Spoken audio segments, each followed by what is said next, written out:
kuan jud ra pure ang ilang paghatag o kuan basta di naman nila dapatan ilang anak. Ora na importante nila. Pero with me personally,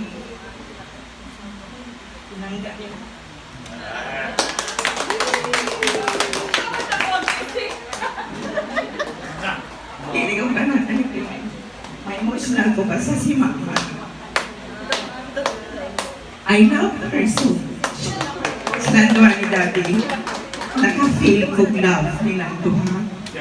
Kay for your information, single parent ra ang nanay, wa ko'y tatay. Manay giingon nila, anak ko sa laking kamayan.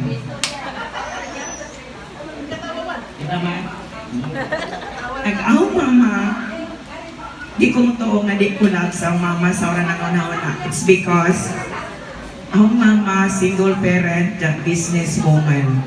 Kaya ba ako kay business woman, kuan busy, kuwang sa time, na fill up na sa akong mother-in-law.